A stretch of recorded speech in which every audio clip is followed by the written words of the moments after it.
Welcome to the Healthcare Leadership Experience radio show with your host, Lisa Miller. Lisa is an entrepreneur, inventor, advisor, and founder of VIE Healthcare Consulting, the leading healthcare advisory and analytics firm, helping hospitals accelerate their margin improvement goals. Lisa loves to think differently and collaborates with leaders and their teams to solve challenges and to create new, innovative approaches that impact the clinical and business side of healthcare. Our show will bring you leaders and innovators within healthcare and across multiple industries. Be a part of the discussion that will give you a unique perspective, deep insights, and roadmaps to successfully help you navigate the clinical, financial, and operations of healthcare. Your show starts now. Hello, you're listening to the Healthcare Leadership Experience on Healthcare Now Radio. I'm your host, Lisa Miller. Welcome to the show. Today we have a very special guest, Carol Turano, who works at VIE and helps us with a program or leads the program as a master facilitator we call Excite. And I will share a little more about Excite in a moment. But first, welcome, Carol.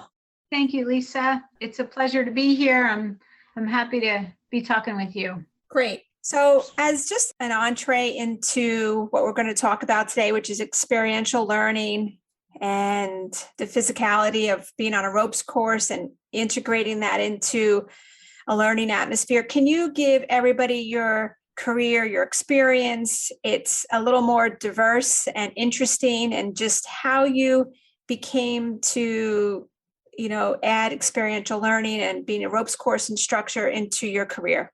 Okay, great.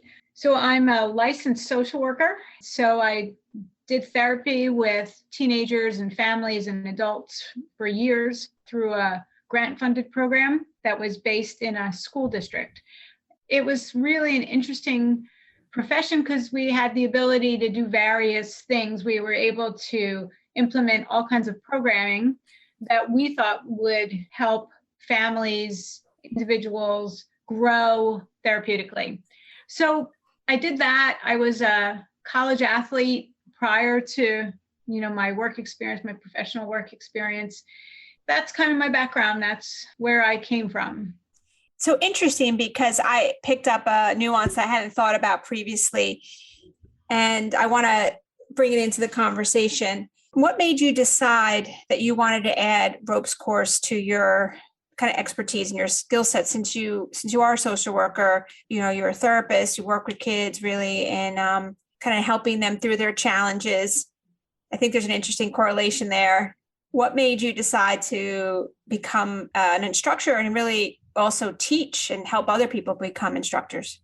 Right. So it's an interesting story. I was taking students away for, an experience in the summer, and it was my first introduction to a ropes course, and I was hooked. I was hooked from the moment I started. It kind of grabbed me and, took that part of me, my athletic part, and then it kind of meshed it with my therapeutic part. And I said, wow, this is amazing. And from that moment on in my head, I was like, yeah, we're going to do this. I'm going to do this. This is going to be a really great therapeutic learning tool for me. So it's interesting because you saw the correlation with your students and it being another therapeutic way to have breakthroughs and for them to learn in an environment. Can you just take our listenership through a ropes course experience so they can visualize what that is? Absolutely. So the thing about the ropes course is it really melds all the types of learning that individuals have. Like some people are kinesthetic learners, some people are visual learners, and some people are auditory learners. And then some people, we all learn through an experience that connects to emotions. The program begins very lightly with icebreakers, your typical icebreakers, name games, and those kinds of things. So as a group, we get to know each other on a personal level via name. So I want to jump in for 1 second because I know this and I want you to continue. Remember when we did this at one of our hospitals, and I can't remember the woman's name, maybe you'll remember it, but we had a C-suite executive and then a manager who really didn't work well together, but because of the icebreaker, but they would crack up and they saw each other in the hall, and it really embarked for them on a new relationship, a new working relationship. And I can't remember what her name was. I don't remember her name, but I remember the experience. Yeah. Yeah. So give the audience an example of the name game. Like for you, you have to like an adjective in your first name. So you could be Curious Carol, but this name that she had for herself was just so bold and everyone just cracked up, and it was like a mini breakthrough. Yes. It's part of the initiatives of, breaking people down and getting a group of people who either work well together and kind of changing that working relationship, as well as people who don't even know each other, coming together in a very short period of time and feeling like they have this long-term camaraderie. So one of the games that we would always do is a adjective name game. So if my name's Carol, because we were on a ropes course and we did crazy things, I would always call myself Courageous Carol, right? And I would always say the more crazy it was, or, fun. Yeah, the more fun it was, people are going to remember your name or your adjective. Right. So it was always fun to see some people, pick their adjective. And so that was one of the games. And so you would say hello to everybody and you would have to say their adjective as well as their name. And what else do you do beyond that? Now we do the icebreakers, but what else is part of that experience? Just as an overview. Right. So it's a step program. Basically, you get to know each other by name. And then the next thing we do, it's called a initiative. And it's kind of like a little bit of a problem solving game.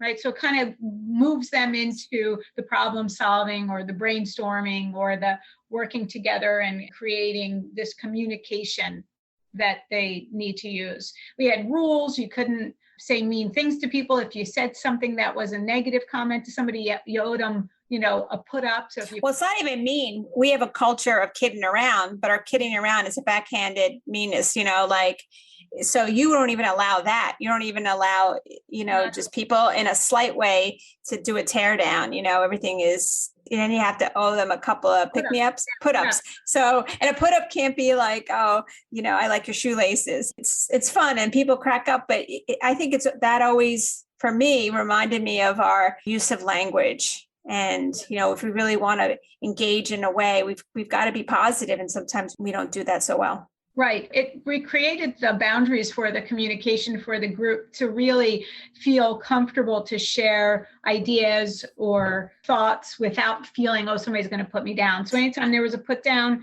we stopped what we were doing and we waited for the person who did put down to give that person, that other person 2 put-ups. And it really stopped it very quickly. Yeah, it did. And people are funny because then they have to say like really a couple of really nice things, really thoughtful things. And it also is a state change too.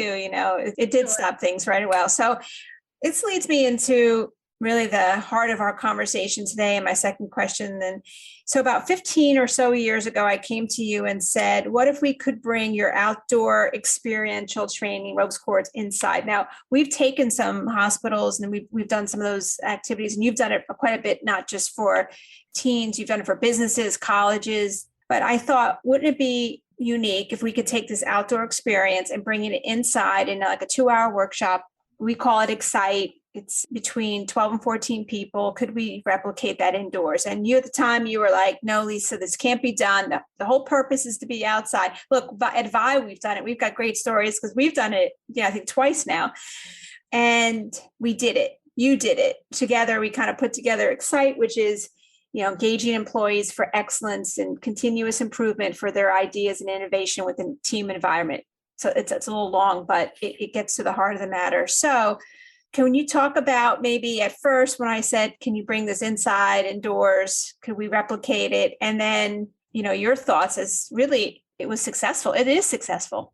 Yeah, I remember that conversation very well. And I remember my internal thinking was, that just takes away from the whole idea of a challenge course, a ropes course. Like it's physical, it's demanding, it requires you to step out of your comfort zone and do all these things, and it's immersion. And those were all the things I really loved about it.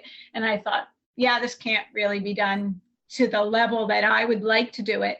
in an indoor setting for 2 hours. We were usually out for a whole day, sometimes 2 days, sometimes 5-day programs. So, you want to pack that in. And so I thought it couldn't be done. And then in true Lisa fashion, you were like, well, just think about it and let's just try it. And here we are discussing that it was really a successful endeavor for us.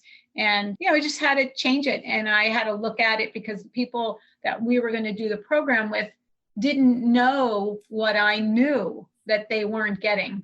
This was all they knew. So for them, it was really exciting and interesting and a different way to do a team meeting. So I had to get that out of my head a little bit of, they're going to miss out because they didn't know what they were missing. Right. And the whole idea behind doing an Excite workshop, from my perspective, was doing all the things that you've done outside the ropes course, which is engaging teams, making it fun, challenging, connecting, and then coming together and solving some kind of a strategic initiative challenge, or getting cost reduction ideas from the group, or revenue margin improvement ideas, or circled around a specific strategic goal. We do a lot of this around cost savings, of course. And it's interesting because innovation happens in 3 ways, right? It's a customer challenge we see and we're going to innovate. It's an internal challenge, a manual challenge we look to innovate, or it's a facilitated workshop approach. It's centered around a specific initiative. And so really taking time, really to look at all 3, in fact, but creating this facilitated workshop time is so important. And after our short break, I have a few more questions for you. If you're just tuning in, you're listening to the Healthcare Leadership Experience radio show on Healthcare Now Radio. I'm Lisa Miller, your host. Today, I'm joined with Carol Turano. We're having a great conversation around experiential learning.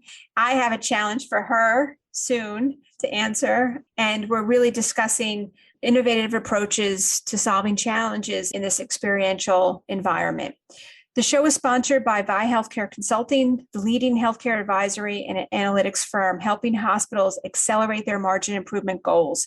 VIE has collaborated with healthcare leaders and their teams to accelerate their strategic initiatives and improve their financial performance since 1999. If you want to learn more about VIE, visit us at VIEhealthcare.com. Okay, Carol, we are back talking about Excite Workshop, kind of transitioning from outside to inside. And a couple of things I want to say, and we've done these programs over the years throughout the country, and we've had some great testimonials or things people have said, and everything from it's the best training I've ever received at a hospital. They were so excited to continue the process to, I now understand that I can turn a problem into an opportunity for a hospital. And you just have so many of these comments. And I remember, I don't know if you remember, we did one and we kind of mix up leaders and different departments and we make it cross-functional. And I remember the one where we started, and this woman was a leader in the hospital, and she basically came in, her arms crossed, and right. Not another one of these trainings. Do you remember that? I was just like, oh my goodness, the vibe is bad. This is gonna be tough. She's already showing everybody that she is not in for this experience whatsoever. Right. And so that plays right into the process of experiential learning. Is you really start it very easily with play, and it's done in a really fun, playful way. And people are like, exactly. They come in and they're like, oh, I don't have time for this. I have a million emails. I have all these things to do. And then all of a sudden, through one of the icebreakers, or, you step up into one of the playful initiatives, you hook them somehow. And part of the process is you debrief after most of the exercises. And the idea is to bring it back to everyday life. Like, okay, that was a fun activity, but how do you bring that back to your daily life? And therapeutically, you're asking people to see how they've problem solved out here in an experiential world. How do you bring that back to your personal life, your work life? But with hospitals, it was, how do we bring this back to the hospital? This was fun, but really the deeper meaning is, how can we use this? How can we, use this in a really great way? Yes. And for our listeners, that leader who came in not engaged ended up grabbing me at the end and saying, this was fantastic. This was amazing. And it's not what I expected. And I gained so much value and everyone here did.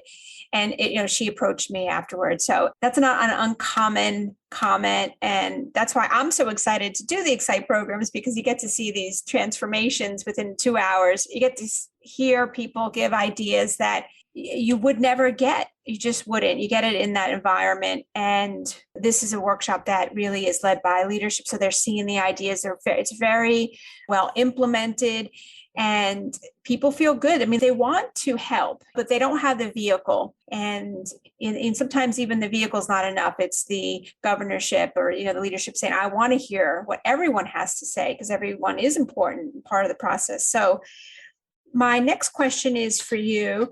Can you highlight over the years breakthroughs you have seen on the ropes course? It could be whether with their businesses, kids, colleges, and even with our work in Excite, any moments or insights or things that you have that are particularly important for the audience to hear? I think every time I run a program, there's a significant experience that I remember from that program. Somebody faced a challenge or overcame a fear, especially out on the course, doing a zip line through the woods or climbing up 30 feet on a telephone pole when you're connected just to, a rope, and I'm standing at the bottom and they're 250 pounds and I'm 110. And they're like, really, Carol, you've got me? And I'm like, I don't have you. The system has you. I'm just helping the system along. So it was just always an experience watching somebody go past their comfort zone in many ways, physically, emotionally, taking a risk, given an idea, during one of the workshops. There's just so many. And I think the idea of people having an opportunity to speak, and part of the process, I don't think we even said this, was throughout the process, even from the start, we kind of do these fun little activities that we call whip arounds that require everybody to speak. And they don't even realize they're actually giving input, and they are. And then all of a sudden, as the program goes on, the process just takes over and everybody's just used to giving information. So where in a regular session or learning session, say with a hospital, you have people that sit there and don't open their mouth for 2 hours. In our program, they do. They're kind of required to do it. They don't even realize it because it's in a playful way in the beginning. And then as you get into the more difficult challenges, they're comfortable and they've already spoken multiple times throughout that experience. And it just happens. Yeah, and you don't have that person that doesn't speak. We just don't really allow that during the program. So it's interesting you've mentioned a lot of the things, but I would say probably one of the things that sticks out the most was this young woman that was there with us. She played on a college team. She was on a full athletic scholarship. So everybody would assume that climbing, all over a ropes course or a challenge course and all that would be easy for her. And she got about 6 feet off the ground and just froze, just couldn't do anything. We talked her through it. We let her take her time. We gave her all the time she needed. And we're like, okay, this is your limit. She was like, yes, yes, yes. We're like, all right, go one more step. Just go one more step. And finally she went one more step and then she froze there. And then we were like, can you take one more step? And then before we knew it, she was at the top of the pole and actually did the activity, did the element. It was a high element. And when she came down, it just was this huge breakthrough. And we were like, how do you take that back to the basketball court? You play for a Division I basketball team. This was something that you stopped 6 feet off the ground. You continued to go another, 25 and then walk across a wire. One step at a time. One step at a time. I think she exploded after that, and they ended up having an amazing season, the team. Yeah, I remember that. Season that year. Mm-hmm. They came back and the coaches were they were just like, wow, we used all the things we learned, all those activities and icebreakers. We would start our practices that way. And we would do some looking around and find some really new activities. But you guys just catapulted us to really look at our basketball practices differently as well. That was big.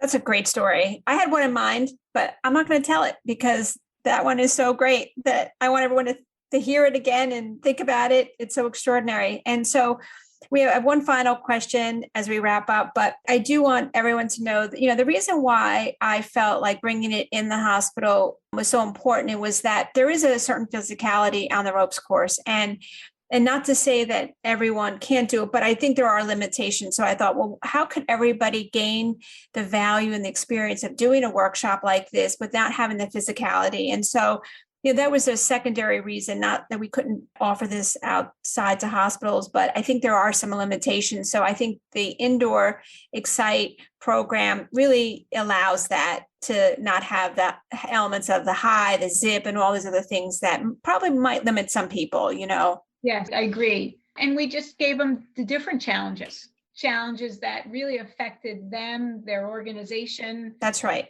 It was still challenging, but in a different way. Exactly. So the final question is, and of course, I've already somewhat pitched this to you, and so you've had some time to think, but it's a challenge, and the audience will hear us kind of talk through this in the last few minutes.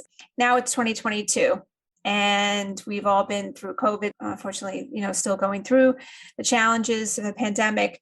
So I've now asked you a different what if question. And, what if, or how can we bring Excite workshops virtually, right? How can we create this experiential experience via a virtual Zoom or otherwise setting? And the floor is yours, Carol. So I'm sure the audience knows my response. It's the same as it was in the beginning. No, it's probably, you lose, I felt like, so much.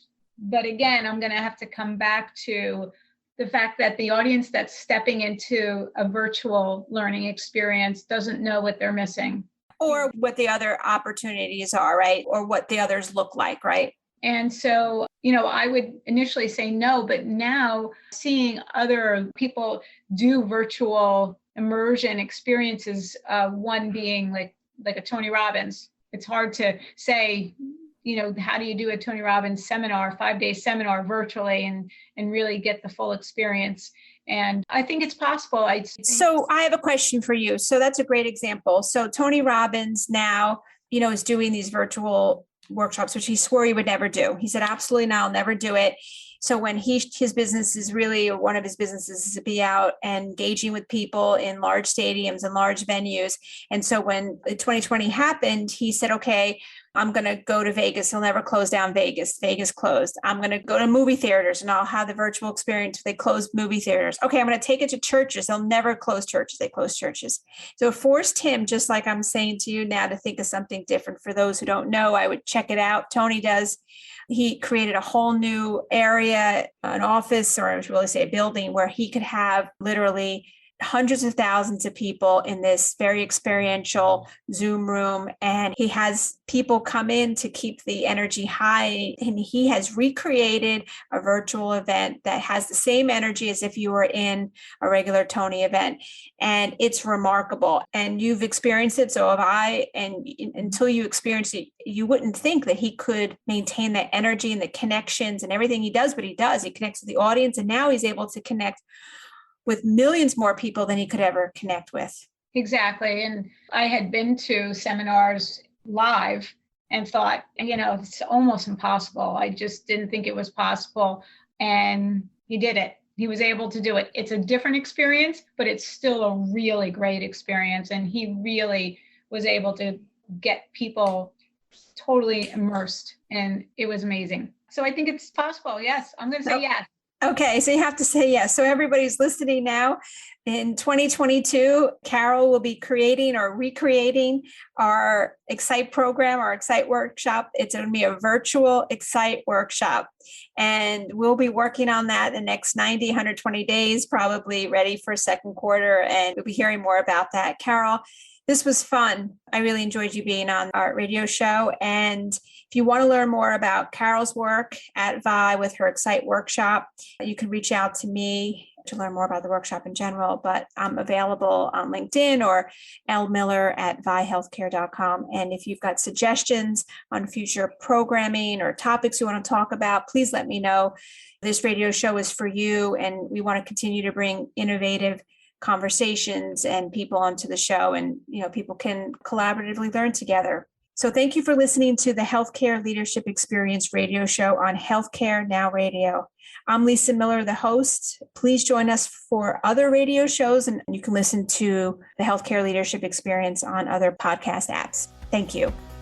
Thank you for joining Lisa Miller for this episode of the Healthcare Leadership Experience radio show, sponsored by VIE Healthcare Consulting. If you enjoyed the show, subscribe so you can automatically get notified when new shows premiere weekly. Don't forget to leave us a review so more healthcare leaders like you can discover us. This show is on Healthcare Now Radio, Apple Podcast, Stitcher, Spotify, Pandora, and other major podcast platforms. To reach out to Lisa personally, you can join the conversation on LinkedIn, where Lisa continues to have discussions on the business of healthcare. You can find links to Lisa's other social platforms in the show notes or at viehealthcare.com. The Healthcare Leadership Experience radio show is the Think Differently communication for healthcare leaders, and we are honored to have you tune in. Join us next week for another episode of the Healthcare Leadership Experience radio show. Hi, this is Leah. You are listening to my mom's podcast, the Healthcare Leadership Experience. Hi, this is Fernando. If you would like to speak with my mom, just email her.